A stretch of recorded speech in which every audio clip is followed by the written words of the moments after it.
The night was thick with the smell of damp concrete and the low hum of industrial air conditioning. Inside the high-security facility, all seemed quiet. A hushed stillness hung over the prison, punctuated only by the occasional distant clang of a gate closing or the shuffle of guards' boots against the polished floors. But beneath the surface of this ordinary night, a storm was brewing. For years, the prison had been home to some of the most dangerous criminals in the country. And among them, one name stood out, a man who had made a reputation as a cold-blooded killer. Frank the Phantom Marlowe, a name that struck fear into anyone who heard it.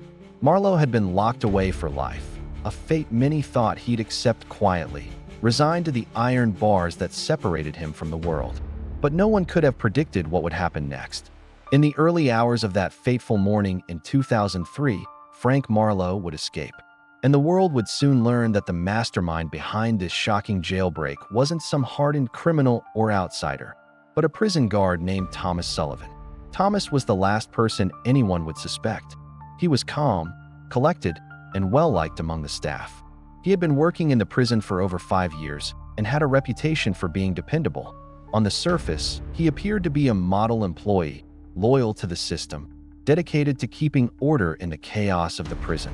But beneath that surface was something far more dangerous, something no one had seen coming. Thomas had spent years quietly building a network from the inside, feeding Frank Marlowe critical information about the prison's layout, security weaknesses, and the routines of the guards. It all started innocently enough. Frank was a quiet inmate, but as time went on, Thomas noticed something about him. Frank wasn't like the others. He wasn't interested in the usual petty prison squabbles or trying to gain favor with the higher-ups. Instead, he was calculating, observant, and patient. It was these traits that caught Thomas's attention. At first, their conversations were casual, a few words here and there, always about mundane topics. But over time, those conversations turned into something deeper. Thomas found himself confiding in Frank, sharing details about his own life, his frustrations with the system, and his desire to break free from the monotony of his job. Frank, ever the manipulator, listened with rapt attention. He knew exactly how to steer the conversations, how to make Thomas feel important, how to make him feel like a key player in a much larger plan. Over the next few years, their interactions grew more frequent and more intimate. Thomas found himself drawn to Frank's charisma, his confidence, and his deep understanding of the prison system. Frank, in turn, used this trust to slowly plant the seeds of his escape plan in Thomas's mind. They began to discuss the possibility of freedom, not just for Frank, but for Thomas as well. What started as idle chatter soon turned into a blueprint. The more information Thomas provided, the clearer Frank's plan became. He knew how the guards patrolled, the blind spots in the surveillance system, the timing of the shift changes. But most importantly, he learned of a secret passageway, a small maintenance tunnel that ran beneath the prison walls. It was old, rarely used, and no one thought to check it. It was the perfect escape route. The plan was ambitious, daring, and dangerous, but it was also flawless. Frank would escape, and Thomas would help him, quietly, without a trace. They knew it would require perfect timing and precision. Every detail had to be executed flawlessly. And so, for months, Thomas gathered everything they needed: tools, maps, and intelligence, all while maintaining the facade of a loyal prison guard. But even the best-laid plans have their risks, and as the night of the breakout approached, the tension in the air grew thick. There was no turning back now. Thomas had crossed a line, and there was no coming back from it. He was about to betray everything he had ever known: his job, his colleagues, and the very system he had been a part of. The night was set. As the clock struck midnight, Thomas silently made his way to the maintenance tunnel, his heart pounding in his chest. He could hear the steady rhythm of the guards' boots echoing through the hallways, each step reminding him of how close he was to the point of no return. His hands shook as he unlocked the gate that led to the tunnel. Frank would be waiting. The escape was on. As the tunnel stretched out before him, Thomas's mind raced. He had always been careful, cautious, but now there was no room for mistakes. One wrong move, and the entire operation would fall apart. He had already risked so much, but the promise of freedom, of a life beyond the walls, was too tempting to resist. Frank was waiting for him at the end of the tunnel, his eyes gleaming with anticipation.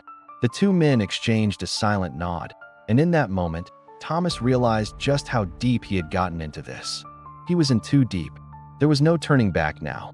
They were a team, partners in crime, bound by their shared desire for freedom. But as they made their way through the underground labyrinth, an unexpected thought crossed Thomas's mind. What would happen if they were caught? Would he go down alone, or would Frank, his partner in this dark conspiracy, turn on him when the time came?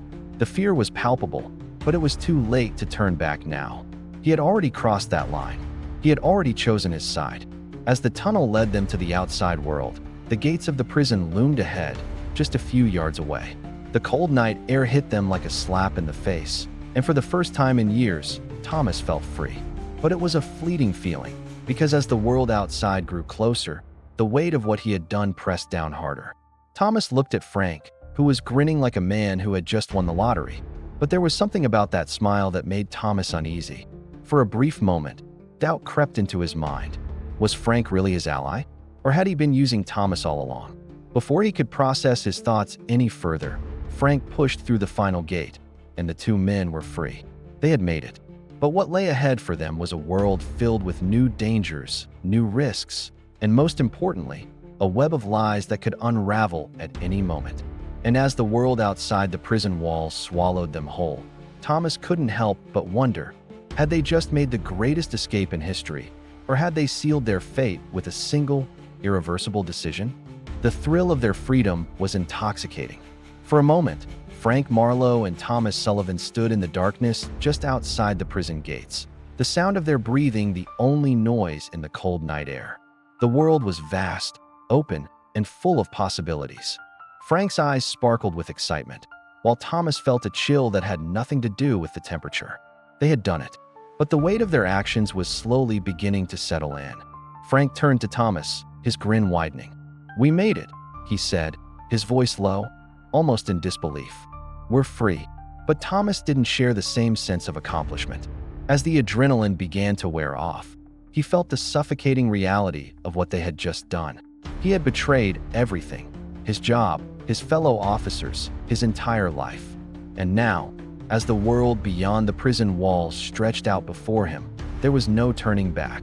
"You know, this isn't over," Thomas said, his voice tinged with a mix of fear and uncertainty. "The cops are going to be looking for us. They won't stop until they find us."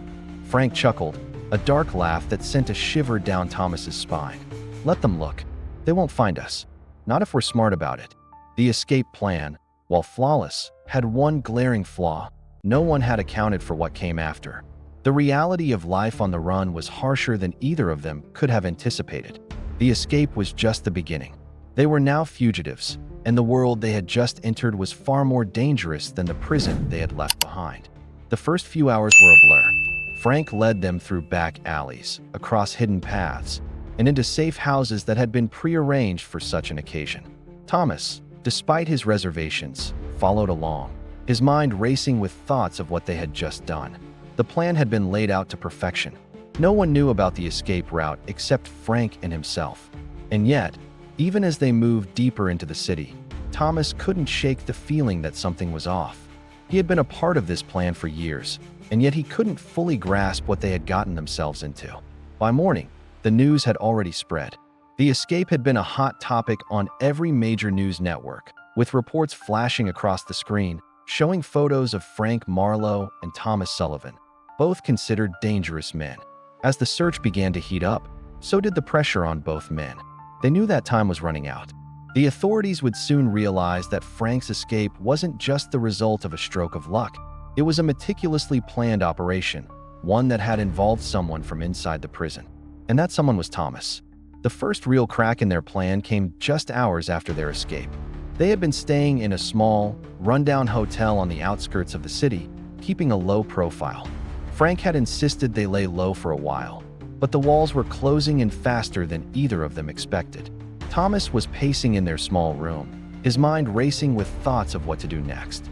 Frank, however, was sitting on the bed, flipping through an old newspaper. His calm demeanor seemed out of place in the midst of the chaos they had caused. "You're worried," Frank said, his voice steady. "You've got that look on your face." "I just don't like this," Thomas muttered, rubbing his temples. I don't like how fast this is spiraling out of control. We've got the whole country looking for us. They'll catch us soon." Frank looked up from the paper, his eyes narrowing. "You think they'll catch us?" he asked. "You think this is too much?" Thomas didn't answer immediately. The truth was, he had started to feel the weight of their escape press down on him. He had thought that once they were free, everything would fall into place. But now, the stakes were higher than ever. They weren't just criminals, they were fugitives on the run, and their every move was being watched. "How much longer do you think we have before they catch on?" Thomas finally asked, his voice quieter. Frank smiled, but there was something unsettling in his grin. "As long as we keep moving, we're fine. The cops can't catch what they can't see." But Thomas wasn't convinced. Frank's confidence seemed misplaced, as if he had underestimated how quickly things were unraveling. The media coverage had already put them at the top of every law enforcement agency's list. And if anyone at the prison had suspected foul play, if they had any idea that a guard was involved, they would start looking at Thomas. He would be the first person they'd suspect. As they continued their journey, every car that passed, every siren that wailed in the distance, made Thomas's heart race. He couldn't escape the feeling that someone, somewhere, was getting closer. The constant vigilance was wearing him down. And all the while, Frank remained calm, his mind focused on their next move.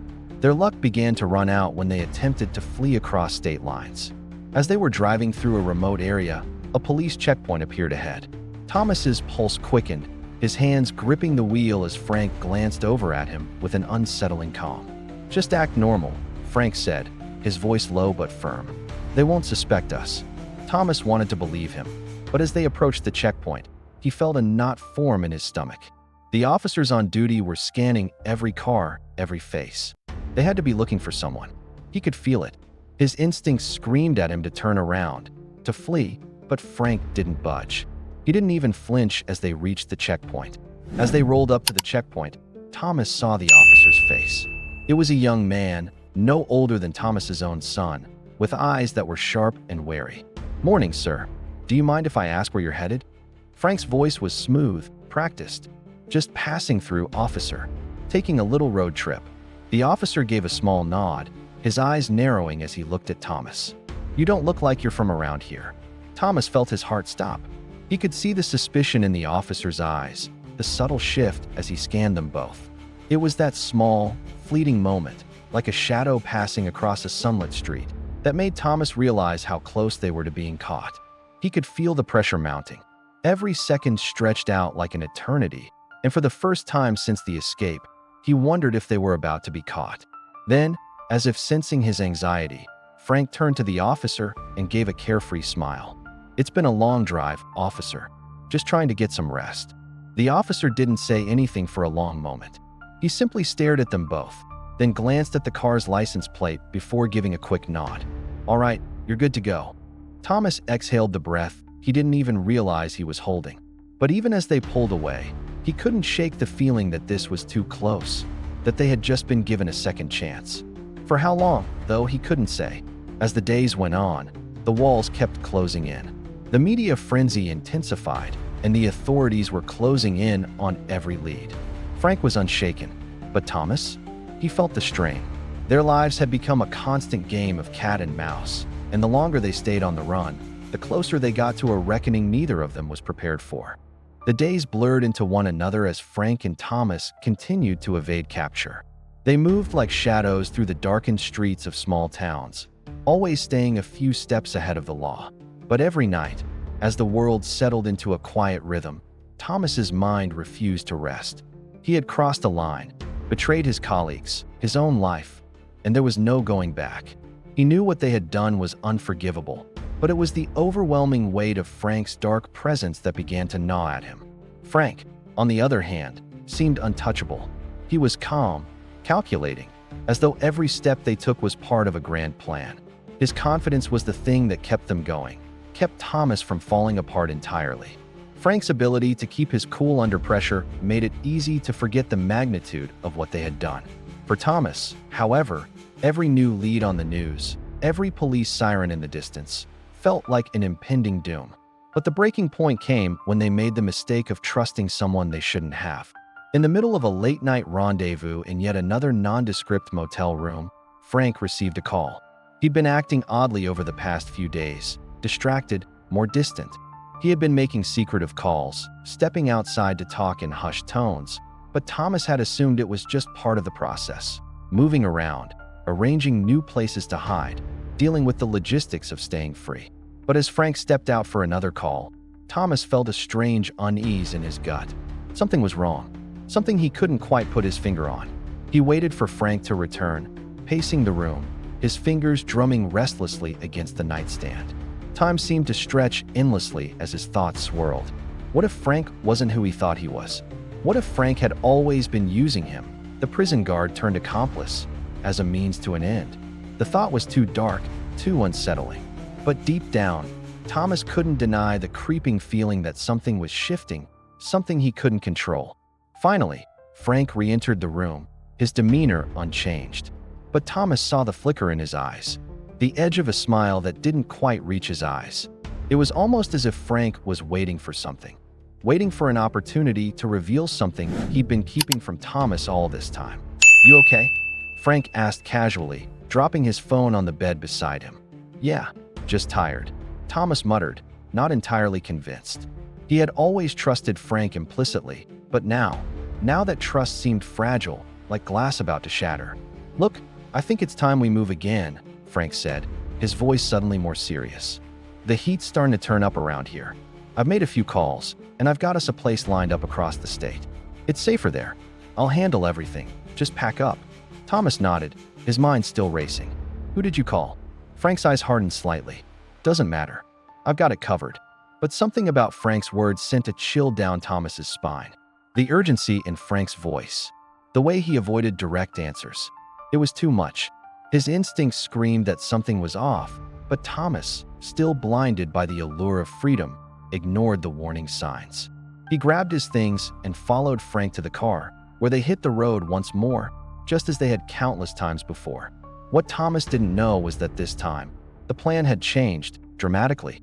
As they neared the outskirts of the state, Frank took an unexpected detour.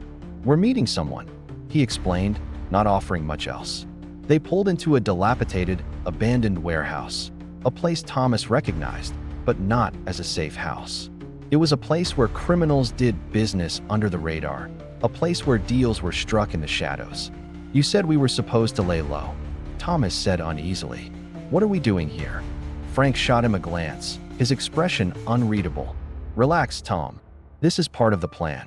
As Frank led the way into the warehouse, Thomas hesitated.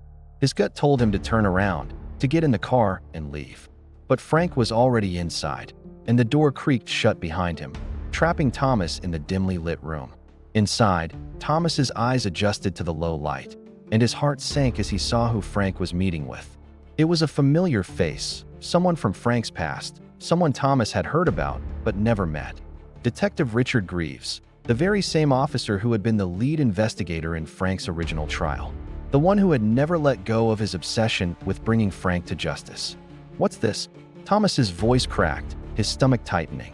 He was suddenly aware of the coldness in the air. The betrayal. It hit him like a ton of bricks. Frank had been leading him here all along, not to safety, but straight into the arms of the law. Frank's smile was cold as he turned to Thomas. "I had to make sure things went smoothly. You and I both know that sooner or later, someone was going to figure out who helped me escape. I couldn't leave anything to chance." Thomas stood frozen, the full weight of what Frank had done crashing down on him. He had been played, a pawn in a much larger game. Frank hadn't needed him for the escape. He had needed him for the cover. He had used Thomas to draw attention away from his own involvement, to make it look like a loyal prison guard had been the mastermind, not the criminal himself. Greaves stepped forward, his face twisted with triumph. "You've been a good soldier, Thomas," he said, his voice thick with mock sympathy. "But it looks like your time's up." Thomas felt his knees buckle beneath him. The world around him spun. His heart pounded in his chest, his breath coming in shallow gasps. He had been betrayed, not just by Frank, but by his own desperation. He had been so desperate to escape the walls of the prison, so desperate to break free, that he had turned a blind eye to everything that didn't fit. Now, he was about to pay the price for that mistake. Frank stepped back, his cold eyes gleaming with something sinister. "I could have gone it alone, Tom, but it wouldn't have been as sweet." You were the perfect accomplice. You got me out, and now you're the fall guy. You always were, in the end." Thomas could barely breathe as the realization set in. Frank had orchestrated the entire thing, using him as a shield, a decoy, to buy himself enough time to escape the authorities. And now, Thomas was nothing more than collateral damage. But before Thomas could speak, the cold metal of handcuffs was clicking around his wrists, and the harsh, mocking voice of Detective Greaves echoed in his ears. "You'll pay for your actions, Sullivan. You made your choice." Frank's face was expressionless as he watched Thomas being led away. There was no remorse in his eyes, no hint of the man who had once confided in Thomas. Frank had no use for him anymore. He had played his part, and now he was discarded, left to face the consequences of his actions alone. As Thomas was shoved into the back of a police car, his thoughts raced. What had driven him to this point? Was it ambition, naivety, or just sheer desperation? He had wanted freedom, but in the end, he had found nothing but betrayal and deceit. The man he had trusted, the one who had convinced him that they were in this together, had never been his ally. And now, as he was driven away, Thomas realized the truth. Frank Marlowe had never cared about him. He was just a means to an end. Thomas had thought that prison walls were the hardest thing he would ever face. But now, as he sat in the holding cell, staring blankly at the cold, gray concrete, he realized just how wrong he had been. The betrayal stung deeper than any iron bars ever could. There was no escape from the crushing weight of his decisions. The world outside had moved on, but for Thomas, everything had come to a screeching halt. As the hours dragged on, Thomas replayed everything in his mind. His partnership with Frank, the subtle manipulations, the unspoken promises. He had believed, for a fleeting moment, that he was doing something good. He had thought that helping Frank escape would lead to a future where they both walked free. Instead, he was now shackled in a cage of his own making. But there was no time for self-pity. As the investigation unfolded, it became clear that Thomas's role in the escape was more than just a careless mistake. It was a full-blown conspiracy. The evidence stacked up against him, one damning piece at a time. Surveillance footage, phone records, witness testimonies, all pointed directly to Thomas as the inside man. Even his colleagues, who had once trusted him, now saw him as a traitor, a man who had sold out everything he stood for. Detective Greaves, the man who had once pursued Frank with relentless determination, was now focused on Thomas. Greaves had always known there was more to Frank's escape than met the eye. But he had never suspected that the man on the inside would be a prison guard, someone so close to the system, someone he had worked alongside. It was a betrayal that cut deep, and Greaves wasn't about to let Thomas off easily. As the walls closed in, Thomas found himself isolated, left to face the consequences of his actions. His mind raced as the days turned into weeks, the harsh interrogation sessions becoming routine. He had nothing to hide. He had confessed everything to the authorities, but even his admission couldn't erase the damage he had caused. The prison system he had once been loyal to now viewed him as a criminal. His colleagues, who once saw him as dependable, now saw him as a traitor. And Frank had disappeared, leaving Thomas to shoulder the entire weight of their crimes. But Thomas was not going down without a fight. His mind, still sharp despite the emotional toll, began to formulate a plan. If Frank had used him, then there had to be something Thomas could do in return. He wasn't just going to rot away in prison, forgotten and betrayed. He had played a part in Frank's escape, and he was going to play a part in bringing Frank down. Thomas knew that Frank had a reputation. He was a master manipulator, a man who could charm anyone into doing his bidding. But he had made one fatal mistake. He had underestimated Thomas's will to survive. Thomas had seen the cracks in Frank's character long before the escape. He had seen the greed, the self-interest, the way Frank would use people to get what he wanted. And now, it was time to use that knowledge to his advantage. Thomas began making deals. He offered information on Frank's network, on the people who had helped Frank escape, on the safe houses and contacts that had aided him along the way. In return, he asked for protection. He wasn't going to be a pawn anymore. He was going to be the one in control. But the deeper Thomas delved into the criminal web that Frank had built, the more he realized how far Frank had gone to cover his tracks. Frank had planned for this. He had anticipated that Thomas might try to turn on him. Every lead, every piece of evidence that Thomas had hoped would help him, turned out to be a dead end. It was as though Frank had thought of everything. He had made sure there were no easy outs for anyone who might turn on him. The desperation in Thomas's eyes didn't go unnoticed by the investigators. They saw a man who was not just trying to save himself, but someone who was desperate to bring down the man who had betrayed him.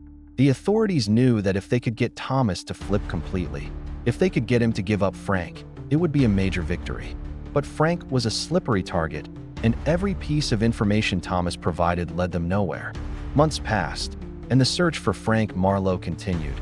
But Frank was like a ghost, slipping through their fingers every time they thought they were close.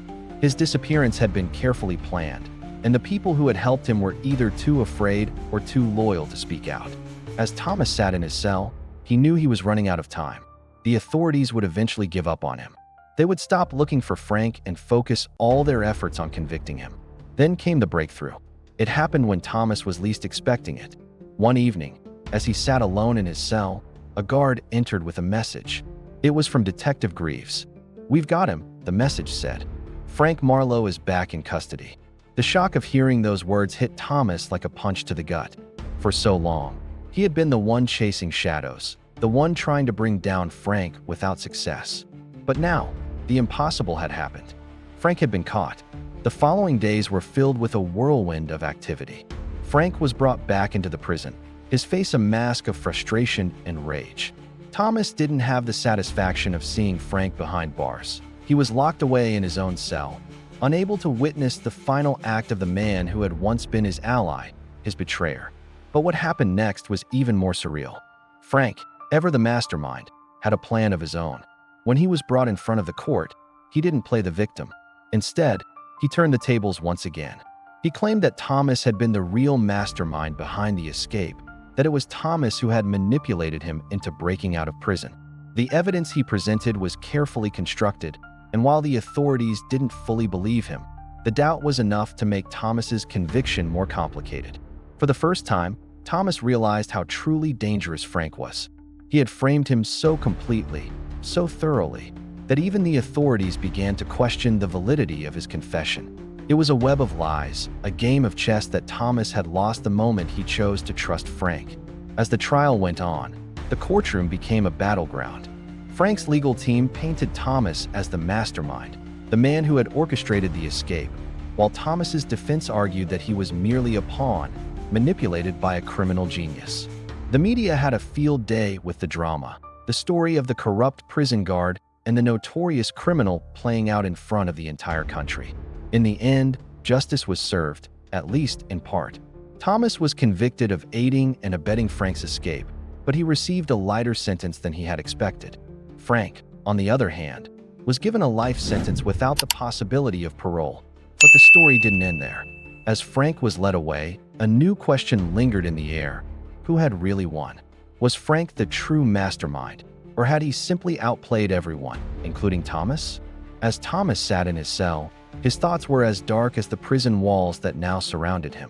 He had betrayed everything for the illusion of freedom, only to find himself caught in a web of lies, deceit, and manipulation. And now, as he faced the consequences, he had to wonder, was the price of betrayal ever truly worth it? Thomas sat in his cell, staring at the same cold walls he had seen every day since the trial. The verdict had come and gone, and life in prison had settled into a strange, uncomfortable rhythm. The buzz of the outside world, the media frenzy, the courtroom drama, the constant buzz of attention had faded away. But for Thomas, the consequences of his actions were far from over. As he lay on his cot, the sounds of the prison felt deafening. The clang of metal doors, the distant chatter of other inmates, and the low hum of the fluorescent lights above all merged together into a suffocating, unrelenting noise. He had betrayed everything he once stood for, everything he once believed in. Frank Marlowe, the man who had been both his partner and his downfall, was out of his life for good, or so Thomas thought. But just when he thought the story had reached its end, when he thought he could finally begin to fade into the background of his new reality, something happened that would turn everything on its head. It started as an ordinary day, one of those rare days where the prison seemed quieter than usual. No arguments, no loud fights in the common areas, just a deep, unsettling silence. It was the kind of day that made the walls feel more like a tomb than a prison. Thomas had just finished his morning routine and was sitting at the small, cracked table in his cell when he heard the faintest knock on the door. "Thomas Sullivan." A voice called through the small slit in his cell door. It was a voice he didn't recognize, low and measured, but authoritative. Thomas's heart skipped a beat. He wasn't expecting any visitors. His mind raced as he stood up slowly. "Who is it?" he asked, his voice barely a whisper. There was a pause, then the voice spoke again. "You've been waiting a long time, haven't you? For the truth to come out. For justice to be served. Well, it's time." Thomas's pulse quickened. The voice, whoever it was, seemed to know too much. His instincts screamed at him to stay quiet, to not engage. But something about the words hit too close to home. Something about the cryptic tone stirred a strange sense of urgency in him. He approached the door cautiously. "What are you talking about?" The voice chuckled, the sound dark and knowing. "It's not over, Thomas. Not by a long shot." Before Thomas could respond, the door swung open with a jarring creak, and in stepped a figure dressed in black, his face hidden behind a mask. Thomas recoiled instinctively, his mind racing for a logical explanation. Who was this? What was happening? The figure stepped closer, and Thomas noticed something odd about the man's posture. Too familiar, too deliberate. As the man removed his mask, Thomas's breath caught in his throat. It was Frank. But how? Thomas was certain that Frank had been locked away, his life sentence handed down without question. How could he be standing before him now, in the flesh, alive and free? Frank's grin stretched wide, a cold, almost manic expression on his face. "Did you really think I'd go down so easily, Tom? Did you really think you could pin everything on me?" Thomas's mind was spinning. "I saw you in court. I thought you were finished." Frank's laughter was sharp and mirthless. "You think a little thing like a court verdict would stop me? No, Thomas. That was just part of the plan." Thomas felt his legs go weak. "What are you talking about? You were convicted. They locked you up for life." Frank stepped forward, his eyes gleaming with a twisted sense of satisfaction. "You were the perfect patsy, Tom.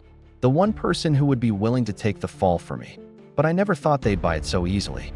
Your confession? It was a setup, my friend. A carefully crafted story to cover my tracks. I had them all fooled. Hook, line, and sinker." Thomas's world tilted. "It was impossible.